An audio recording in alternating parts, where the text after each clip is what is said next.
तो सबसे पहले हम प्रार्थना करेंगे, अपनी आंखें बंद करें। खुदावंद यीशु मैं आपका धन्यवाद देता हूँ परमेश्वर। खुदावंद इस भाई इस बहन को प्रभु तेरे हाथों में देता हूँ परमेश्वर। खुदावंद जो भी इस वक्त इस वीडियो को देख रहा है प्रभु जी, आज इस पूरी वीडियो को देख के प्रभु जी इसकी आत्मिक आंखें खुले परमेश्वर, ये जान जाए कि खुदा तू इससे क्या बात करना चाहता है परमेश्वर। खुदावंद इसके सारे बंधन तोड़ता हूँ तेरे पवित्र नाम में प्रभु जी, तेरे पवित्र नाम में प्रभु जी। आज इसकी बंद बुद्धि को खोल देता हूँ परमेश्वर। आज तेरा आत्मा इसके अंदर होकर प्रभु जी इस वचन समझाए प्रभु जी, और वचन पे चलने वाला बने प्रभु।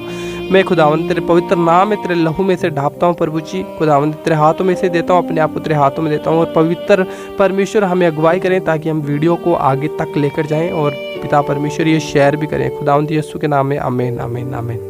देखो बहुत बार होता है कि हम गलती से कोई पाप कर बैठते हैं। हो सकता है हम गलती से करें या फिर हमसे जानबूझ के हो जाता है, क्योंकि देखो हम शरीर में होते हैं तो कहीं ना कहीं शैतान हमारे पीछे लगा होता है। वो हमें गुमराह करना चाहता है हर बात के लिए। शैतान में पीछा पड़ा ही रहता है वो शैतान, और कहीं ना कहीं वो ऐसी गड़बड़ियाँ हमारी लाइफ में डालता है जिससे हम पाप कर बैठते हैं। कई बार हम जानबूझ के करते हैं, कई बार हमसे ना चाहते हुए भी पाप हो जाता है। लेकिन उसके बाद में हम ये सोचते हैं कि क्या पता परमेश्वर हमसे नाराज़ हो गया, परमेश्वर हमें माफ़ करेगा नहीं करेगा। मेरे भाई मेरी बहनों, आज की वीडियो एंड तक देखना। आज परमेश्वर का आत्मा आपसे बात करने वाला है। देखो वचन में जैसा कि परमेश्वर ने कहा, मैं तुझे कभी ना छोड़ूंगा ना कभी त्यागूंगा। वो अपने वचन से हटने वाला परमेश्वर नहीं है, कभी भी वो अपने वचन से नहीं हटेगा। उसने कहा मैं तुझे कभी ना छोड़ूंगा ना कभी त्यागूंगा। हो सकता है तेरे जन्म देने वाली माँ तुझे छोड़ दे, हो सकता है तेरे भाई बहन तुझे छोड़ दे, हो सकता है आज तेरे जो दोस्त हैं, तेरे मित्र हैं, तेरे रिश्तेदार, तेरा पति, तेरी पत्नी, कोई भी आज आपकी लाइफ में वो आपको छोड़ दे। लेकिन परमेश्वर ने जो वादा किया वो अपने वादे पर अटल रहने वाला है, वो कभी नहीं छोड़ता। देखो जैसे प्रभु यीशु मसीह ने हमें जगत में से चुना है, हमने विश्वास किया, हम पापी थे, उसने हमें अपने लहू से धोकर धर्मी ठहराया, हम पवित्र हुए। लेकिन उसके बाद में हम पाप कर दे तो हमें क्या लगता है, शैतान हमारे मन में ऐसी ऐसी बातों को डालता है जिससे हमें लगता है कि क्या परमेश्वर हमें अब कभी माफ़ नहीं करेगा। हमने तो बपतिस्मा लेने के बाद में पाप कर दिया, हमने तो पाप नहीं करना चाहिए था, अब वापिस संसार में चल पड़ते हैं, पाप तो कर ही लिया। हम क्या करते हैं, उसी वक्त सबसे बड़ी गलती करते हैं जब हमने पाप किया, हम पाप के लिए माफ़ी नहीं मांग रहे हैं। वचन में लिखा है, देखो वचन में लिखा है, जो कोई अपने अपराधों को मान लेगा और उन्हें छोड़ भी देगा तो उन पर दया की जाएगी।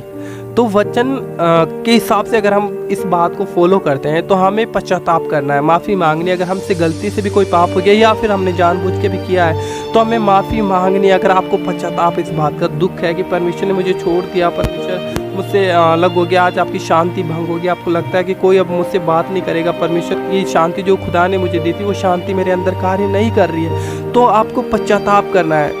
अपने अपराधों को, जो गुनाह जो पाप हमने किए हैं, परमेश्वर के सामने उन पापों को मान लेना है। घुटनों पे आके खुदावंत को कहो, परमेश्वर मैंने ये पाप किया है प्रभु, तेरे वचन में लिखा है कि मैंने तेरे ही विरुद्ध में यह पाप किया, परमेश्वर मुझे माफ़ कर। देखो पवित्र आत्मा जो हमें परमेश्वर ने दिया है, वो पवित्र आत्मा जब हम पाप करते हैं तो पवित्र आत्मा पाप में नहीं रह सकता, इसलिए वो कुछ देर के लिए हमसे दूर हो जाता है, वो हमें छोड़ के नहीं जाता है, वो दूर हो जाता है हमसे। और जैसे हम पश्चाताप करते हैं, अपने पाप को मान लेते हैं खुदा के सामने, पवित्र आत्मा को कहते हैं, पवित्र आत्मा मुझे माफ़ कर, मुझसे गलती हुई है, मैंने ना जानबूझ के, हो सकता है मैंने जानबूझ के आपको शोकित किया हो, आपको दुख पहुंचाया हो, पवित्र आत्मा मुझे माफ़ करें। पवित्र आत्मा उसी क्षण आपको माफ़ करेगा। जिस गलती आपने की थी, आपको लगता है इस गलती की वजह से मैंने परमेश्वर को शोकित किया, उसकी आत्मा को नाराज़ किया है, वो आत्मा आप में फिर से आएगा और आपको जो शांति आपकी भटक चुकी थी, आपको लगता है कि अब मुझे कोई परमेश्वर माफ़ नहीं करेगा। मेरे भाई मेरे बहनों, ये समय अनुग्रह का है। अगर हम पाप भी कर लेते हैं और अपने अपराधों को मान भी लेते हैं तो परमेश्वर हमें क्षमा करता है, क्योंकि वो दयालु है। लेकिन मेरे भाई बहनों, ऐसा नहीं है कि हम बार बार पाप करें और बार बार जानबूझ के गलतियाँ करते जाएं फिर पश्चाताप करें। वचन में लिखा है कि हम अपने ही पापों के करके बार बार प्रभु यीशु मसीह को क्रूस पे चढ़ाते हैं। बार बार हम बपतिस्मा लेने के बाद में पाप का क्षमा होना और न होना, लेकिन फिर भी परमेश्वर एक बार फिर से हमारे लिए क्रूस पे बलिदान होता है। वो उसी दर्द से गुजरता है जिस दर्द को उसने क्रूस पे पहले सहा है, वो फिर हमें अपने गुनाहों से माफ़ करता है, फिर हमें अपने लहू से धोकर शुद्ध करता है। इसलिए वचन में लिखा है कि जो कोई अपने अपराधों को मान लेगा और उन्हें छोड़ भी देगा तो उस पर दया की जाएगी। मेरे भाई मेरी बहनों, आपको कभी भी अपने आप को अलग अकेला महसूस नहीं करना है। अगर आपसे गलती भी हो जाती है, आपको घुटनों पे आना है, घुटनों पे आके पवित्र आत्मा को कहो, पवित्र आत्मा मैंने ये गलती करी है, मुझे माफ़ करें, मैंने ये गलती करी है। पश्चाताप करोगे तो परमेश्वर हमें क्षमा करता है मेरे भाई बहनों। लेकिन वचन में यह भी तो लिखा है कि जो कोई अपने अपराधों को मान लेगा और उन्हें छोड़ भी देगा तो वचन में छोड़ देने का भी जिक्र है। देखो हमसे गलती हो जाती है, हम मानते हैं इस बात को, कोई भी शुद्ध मनुष्य नहीं है, हम सभी से गलती होती है, आपसे भी गलती होती है, मुझसे भी गलती होती है, लेकिन अपने अपराधों को हम छुपाए रखते हैं। सबसे बड़ी गलती ये है मेरे भाई बहनों, हमें अपने पापों को खुदा के सामने मान लेना है, खुदा को बताना कि परमेश्वर मुझसे ये गलती हुई है, चाहे मैंने जानबूझ के की, लेकिन मुझे अब पश्चाताप हो रहा है परमेश्वर इस बात के लिए, क्योंकि तेरा आत्मा जो मुझसे दूर हो चुका है, मैं इस आत्मा के से दूर नहीं रह सकता, मुझे पश्चाताप है, मुझे दुख है इस बात का।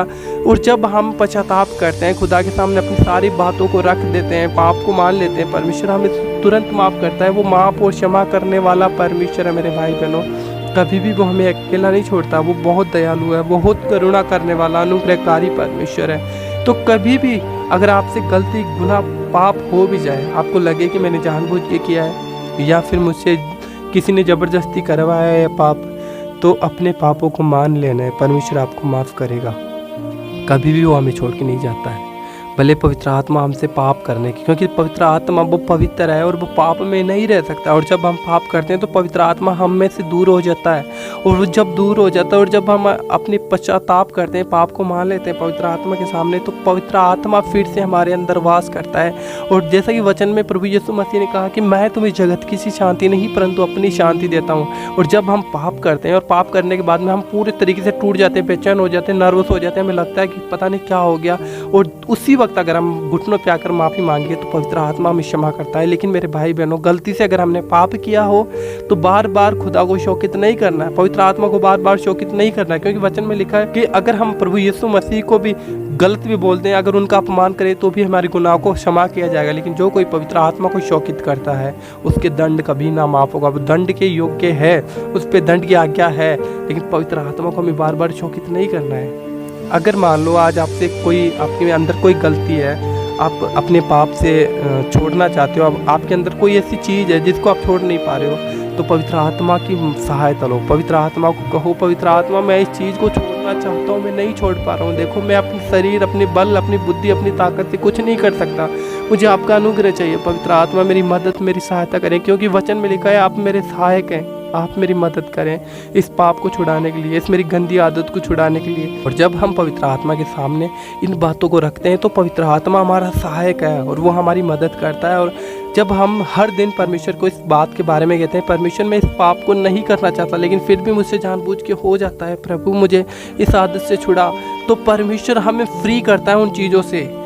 लेकिन अगर हम अपनी समझ का सहारा लेते हैं, जैसा कि वचन में लिखा, तू अपनी समझ का सहारा ना ले, हुआ पर भरोसा रख, अपनी समझ का सहारा लेते हैं तब फंसते हैं। और शैतान ऐसी गड़बड़ियाँ डालते हैं, हम एक बार पाप करते हैं और हमें पाप बार बार पाप करने लग जाते हैं और परमेश्वर से दूर हो जाते हैं, क्योंकि परमेश्वर पवित्र है। और अगर हम बार बार गलतियाँ करेंगे और अपने पापों को मानेंगे भी नहीं तो परमेश्वर हमसे दूर हो जाएगा। वो पाप में रहना नहीं पसंद करता है, उसे पापियों से नफरत नहीं है, सिर्फ पाप से नफरत है। अगर हम पाप करके भी खुदा के पास जाते हैं तो वो हमें माफ़ करता है, लेकिन हमें छोड़ना पड़ता है अपने गुनाहों को, अपनी गलतियों को मानने के बाद में उन्हें छोड़ना पड़ता है। अगर हम नहीं भी छोड़ पा रहे हैं तो परमेश्वर हमें क्षमा करता है, वो बताता है कि हमें कैसे छोड़ना है। पवित्र आत्मा की सहायता लो, पवित्र आत्मा हमारा सहायक है मेरे भाई बहनों। अगर हम पवित्र आत्मा की सहायता नहीं लेंगे तो परमेश्वर ने हमें वो आत्मा क्यों दिया है? कभी आपने ये सोचा है? पवित्र आत्मा इसलिए परमेश्वर ने दिया है क्योंकि शैतान हमारे पीछे है, और जब हम शैतान की बातों पे मन लगाएंगे तो पाप होगा। इसलिए उसने पवित्र आत्मा हमें दिया कि हम पवित्र आत्मा की अगुवाई में चलें, पवित्र आत्मा की बातों को सुने, और जब पवित्र आत्मा हमें सत्य की बातें बताए तो सत्य हमें आज़ाद करे। क्योंकि वचन में लिखा है जब पवित्र आत्मा तुम पे आएगा तो तुम सामर्थ पाओगे और वो तुम्हें सत्य की बातें बताएगा और सत्य तुम्हें आज़ाद करेगा। प्रभु यीशु मसीह ने ये कहा था मेरे भाई बहनों, तो पवित्र आत्मा की अगुवाई में रहना, पवित्र आत्मा की बातों को मानना, कभी भी पवित्र आत्मा को शोकित नहीं करना है मेरे भाई बहनों।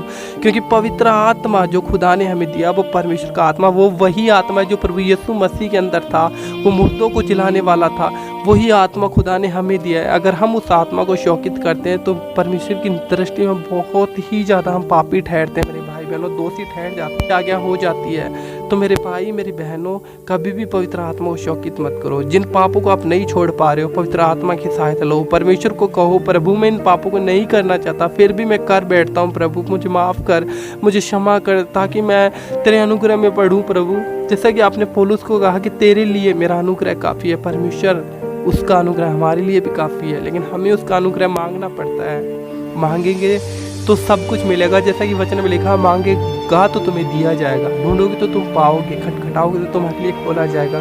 तो मांगना किसको है? मांगना हमको है मेरे भाई बहनों। अगर हम नहीं मांगेंगे तो परमेश्वर कैसे हमें देगा? मांगना जरूरी है। हमें मांगना है अपने पापों से मन फिराने के लिए सामर्थ्य। जो जैसे ही वचन में लिखा, जो मुझ में सामर्थ्य देता है, मैं सब कुछ कर सकता हूँ। तो परमेश्वर हमें सामर्थ्य देगा तो हम उसमें सब कुछ कर पाएंगे। हम अपने पापों को छोड़ पाएंगे, अपनी गलतियों को छोड़ पाएंगे, परमेश्वर की इच्छाओं पे चल पाएंगे, परमेश्वर की बातों पे मन लगा पाएंगे। तो वो पवित्र आत्मा है जो हमें सच्चाई की बातों पर लेके जाएगा। कभी भी अपने आप को ऐसा नहीं महसूस करना है कि पाप करने के बाद में परमेश्वर हमें कभी क्षमा नहीं करेगा। वो करेगा। घुटनों पे आओ, माफ़ी मांगो। अगर आज आपसे कोई गलती गुनाह पाप हुई है तो अपने घुटनों पे आओ और परमेश्वर को कहो, प्रभु मुझसे ये गलती हुई, मुझसे ये पाप हुआ है, प्रभु मैंने तेरे ही विरुद्ध पाप किया। जैसा कि तूने वचन में किया है पाप ना करना, लेकिन फिर भी मैंने खुदा तेरी वचन को तोड़ा है। प्रभु मुझे क्षमा कर, प्रभु मुझे इस पाप से लड़ने की शक्ति दे ताकि मैं इस पाप को छोड़ने पाऊँ। प्रभु आपको क्षमा करेगा। तो मेरे भाई, मेरी बहनों, मेरा विश्वास है आज का वीडियो आपकी लाइफ को बदल चुका है और परमेश्वर का आत्मा आपके जीवन में ठहर चुका है। तो इस वीडियो को शेयर करना अपने मसीह भाई बहनों के पास जो आज खुदा से दूर से हो चुके हैं, उसको शेयर जरूर करना। तो प्रभु यीशु मसीह के सामर्थ्य नाम में पूरी वीडियो को खुदा के हाथ में देते हैं और मिलते हैं नेक्स्ट वीडियो में। तब तक के लिए बाय। God bless you. जय मसीह की।